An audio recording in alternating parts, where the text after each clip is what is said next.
د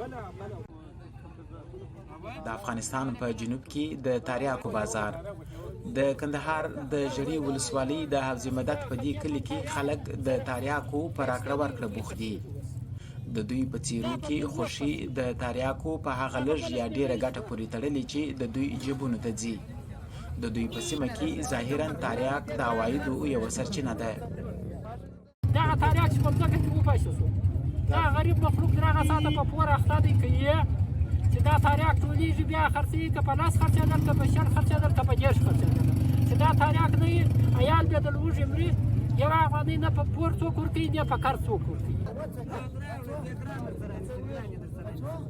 د تریاکو شیره له دې کروندو څخه راټولیږي او د حفظ مدت په بازار کې پلورل کیږي.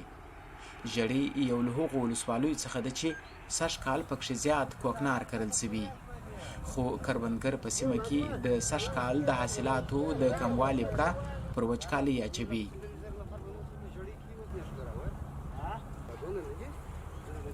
دغه زموږ اصول دی، بل اصول لرو نه. وروره اوبه وچې سولې، نور د وچکالي ده بیا هم سږ کال یو د هغو نه اصول نه دی کړی لکه پخوا چې کوم.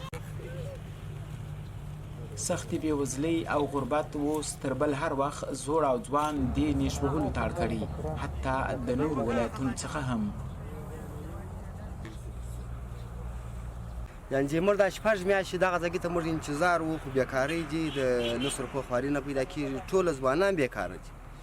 یعنې موږ دا شپږ اووه میاشتې موږ دغه ته خوشحاله وو چې خدای پاک چې دا نیز شروع کړي، موږ په خپل کاروبار باندې ځان اخته کړو.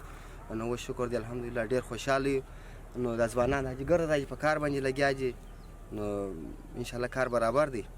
هغه کاروبار چې د ګټې خوندې ټولو ته لنډمهاله وي او د هغه سیوري د پروني او ننني نسل پر هر څه لمن غوړولې او لوګۍ هوا ته خیږي.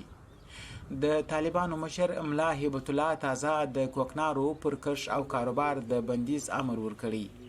یو داسې حکم چې کیدای سي دا بزګران دې ته اړ کړي چې پر یوه بدیل کش فکر وکړي.